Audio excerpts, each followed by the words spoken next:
हम लोगों के गठबंधन की ये खूबसूरती और ये ताकत है कि हम लोग एक दूसरे का हाथ पकड़कर, एक दूसरे का सहयोग कर गठबंधन को मजबूती देते हुए एक ऐतिहासिक जीत की ओर अग्रसर हो रहे हैं। तो एक ऐसा गठबंधन है एनडीए वाला जिसमें इतनी सहजता से सब होने के बावजूद भी हर रोज हम लोग यही प्रयास करते हैं कि किस तरीके से इस गठबंधन के स्वरूप को और मजबूत और खूबसूरत किया जाए। इसी उद्देश्य के साथ आज गृह मंत्री जी के साथ ये मुलाकात। केंद्रीय गृह मंत्री आदरणीय अमित शाह जी बिहार के दौरे पर हैं और हम लोगों के गठबंधन की ये खूबसूरती और ये ताकत है कि हम लोग एक दूसरे का हाथ पकड़कर, एक दूसरे का सहयोग कर गठबंधन को मजबूती देते हुए एक ऐतिहासिक जीत की ओर अग्रसर हो रहे हैं ताकि उस विकसित बिहार का निर्माण कर सके जो मेरे प्रधानमंत्री जी के लक्ष्यों में 2047 तक जब भारत एक विकसित देश बने तो उसमें बिहार सबसे विकसित राज्यों में हो, ये प्राथमिकता मेरे प्रधानमंत्री की रही है। तीसरी बार सरकार बनने के बाद जिस तरीके से प्रधानमंत्री जी साल भर के भीतर 11 बार बिहार आ चुके हैं, ये दर्शाता है कि उनकी प्राथमिकता में किस तरीके से बिहार और बिहारी हैं। आज आदरणीय केंद्रीय गृह मंत्री अमित शाह जी से मुलाकात कर आने वाले दिनों में कैसे हम लोग कैंपेन को और ज्यादा साथ मिलकर मजबूत कर सकें ताकि हर वो सीट हम लोग जीत सकें जिससे एक बड़ी जीत, एक ऐतिहासिक जीत एनडीए की हो। और ये होना भी है जिस तरीके से महागठबंधन में सिर्फ फुटअव्वल चल रहा है।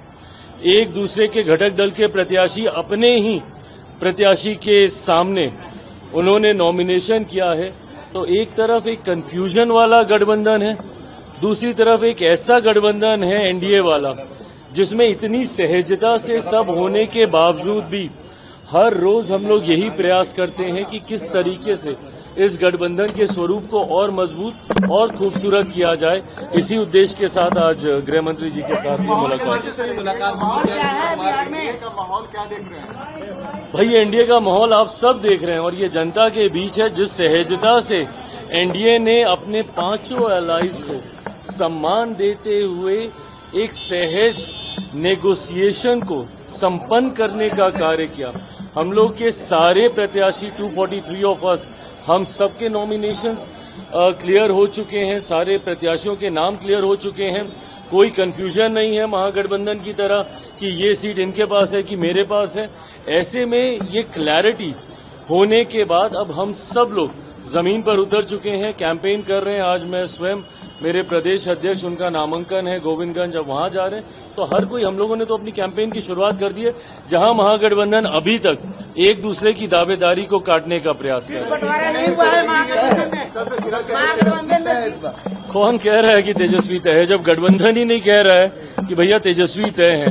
तो ऐसे में जनता या अगर इनके कार्यकर्ता अगर ये सोचते हैं कि जनता इनको स्वीकार करेगी, मैं नहीं मानता कि जिस गठबंधन के भीतर इतनी कंफ्यूजन हो वो बिहार को एक विकास की सोच दे पाएगा। एनडीए में टिकट बंटवारे में सबसे बड़े खिलाड़ी के तौर पर आपके उभरने की चर्चा खूब हो रही है। बात बड़े छोटे खिलाड़ी की नहीं है, बात हर किसी के सामर्थ्य की है। और ये बात शुरू से रखी गई थी कि जो जहां से जीतने की क्षमता रखता है उसको वहां से मौका मिलना चाहिए। और मैं तो भारतीय जनता पार्टी और जनता दल यूनाइटेड का मैं धन्यवाद कहूंगा विशेष तौर पर, जो बड़ा दिल दोनों दलों ने दिखाया है। दोनों दल कंपैरेटिवली बाकी हम लोग जितने हैं उनसे बड़े हैं, पर उसके बावजूद जिस तरीके से एडजस्टमेंट्स किए गए हैं, तमाम दलों को सम्मानजनक तरीके से उनका गठबंधन में समावेश करने का, मुझे लगता है यही गठबंधन की सोच होनी चाहिए कि कैसे एक दूसरे को साथ लेते हुए गठबंधन को और मजबूत किया जाए। मेरा लक्ष्य बिल्कुल वही रहेगा कि 100% स्ट्राइक रेट रहे। क्या हो सकता है? काफी चीजों पे चर्चा हुई है कि आने वाले दिनों में कैसे कैंपेन का स्वरूप और बिना किसी दूसरे के फॉल्स नैरेटिव में उलझे हुए सिर्फ विकास के नैरेटिव को लेकर चलना है।